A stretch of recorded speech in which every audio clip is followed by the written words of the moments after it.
ମୁଁ ଆଜି ଟିଭି ମାଧ୍ୟମରେ ଜାଣିବାକୁ ପାଇଲି ଯେ ମୋତେ ଦଳରୁ ହେଉଛି ମାନେ ସସ୍ପେଣ୍ଡ କରାଯାଇଛି।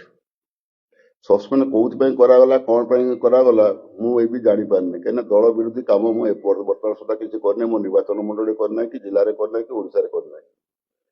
ମୁଁ ତ ହେଉଛି ଦଳର ବିରୁଦ୍ଧରେ କୋଉଠି ଆଲୋଚନା କରିନି। ଏବେ ହେଉଛି ରିସେଣ୍ଟଲି 13 ତାରିଖ ଦିନ ଗୋଟେ ହେଉଛି ମିଟିଂ ହେଇଥିଲା କେଉଁଝରରେ। କେଉଁଝର ହେଉଛି ଜିଲ୍ଲାର ବିକାଶ ପାଇଁ ହେଉଛି କହିଥିଲେ ଯେ ବିକାଶ ହେଉଛି ମାନେ ହେଉଛି ଆଜ୍ଞା ବିକାଶ ଉପରେ କ'ଣ କହିବା ପାଇଁ ଚାହାନ୍ତି।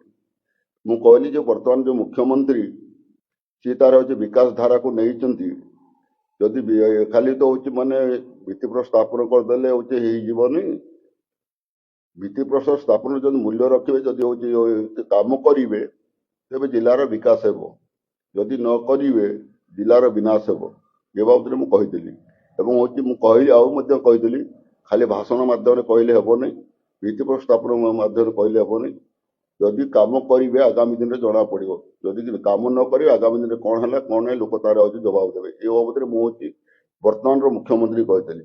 କିନ୍ତୁ ପୂର୍ବତନ ମୁଖ୍ୟମନ୍ତ୍ରୀ ଆମର ଦଳର ସଭାପତି ମାନ୍ୟବର ହେଉଛି ନବୀନ ପଟ୍ଟନାୟକଙ୍କ ବିରୁଦ୍ଧରେ ମୁଁ କିଛି କହିନି, କି ତାଙ୍କ ନାଁ ବି ମୁଁ ନେଇନି। ଏବଂ ମୁଁ ଏହା କହିଥିଲି ଯେ ହେଉଛି ଇଏ ବିଜେଡି ସମୟରେ ଗତ ହେଉଛି ଦୀର୍ଘ ଦିନ ହେଲା କେଉଁଝର ଜିଲ୍ଲା ରାଜସ୍ୱ ଦେଉଛି, ଅଥଚ କେଉଁଝର ଜିଲ୍ଲାର କୌଣସି ବିକାଶ ହେଇପାରିନାହିଁ। ବିକାଶକୁ ସେମାନେ ଅବହେଳିତ କରିଛନ୍ତି। ଏଇଆ ମୁଁ କହିଥିଲି। ଯଦି ଏତିକି ନେଇ ଯଦି ହେଉଛି ମୋତେ ସସ୍ପେଣ୍ଡ କରିଛନ୍ତି, ମୋର ଏଥିରେ କିଛି କହିବାର ନାହିଁ। ମୁଁ ଲୋକଙ୍କ ସାଙ୍ଗରେ ଅଛି, ଲୋକଙ୍କ ପାଇଁ କାମ କରିବି, ଆହୁରି ଅଧିକ କାମ କରିବି। ଦଳର ଯେଉଁ ସସ୍ପେଣ୍ଡ ମୋତେ ଡାକିକିରି ସସ୍ପେଣ୍ଡ କରିବା ପରେ ଯଦି ମୋତେ ଡାକିଥାନ୍ତେ, ମୁଁ ନିଶ୍ଚିତ ଭାବରେ ହେଉଛି ମାନେ ହେଉଛି ଯେହେତୁ ଦଳର ହେଉଛି ଆମର ହେଉଛି ସଭାପତି ମୁରବୀ ସିଏ, ତାଙ୍କ ପାଖକୁ ମୁଁ ନିଶ୍ଚିତ ଭାବରେ ଯାଇଥାନ୍ତି। ଯେତେବେଳେ ସସ୍ପେଣ୍ଡ କଲା ପରେ ଗୋଟେ ମୁଁ ଯାଇକିରି ହେଉଛି ତାଙ୍କୁ ଦେଖା କରିବାଟା ଠିକ୍ ନୁହଁ। ନା ଏ ବାବଦରେ କେହି ସନ୍ଦେହ କରିବାର ନାହିଁ। ହେଉଛି ମୁଁ ଛୋଟ ଛୁଆ ନାହିଁ, କି ନବୀନ ପଟ୍ଟନାୟକ ଛୋଟ ଛୁଆ ନାହିଁ। ହେଉଛି ସେ ହେଉଛି ନିଜକୁ ନିଜେ ହେଉଛି ବିଚାର କରି ସେ ତ ଦେଖନ୍ତୁ ବର୍ତ୍ତମାନ ସରକାରରେ ନାହିଁ। ସରକାର ନଥାଇକି ଯେତେବେଳେ ସସ୍ପେଣ୍ଡ କରିଛନ୍ତି ତାଙ୍କୁ ସେଭଳିଆ କେହି ଇଙ୍ଗିତ ଦେଇନାହିଁ।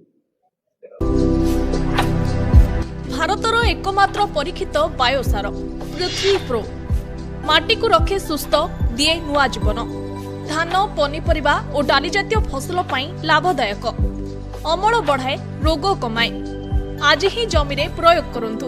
जोगाजोग पाई 9937054201 नंबर को डायल करंतु। आम सह जोड़ी हेबा पाई आमकु लाइक, फॉलो और सब्सक्राइब करंतु। अधिक अपडेट पाई विजिट करंतु आम वेबसाइट thequiver.in।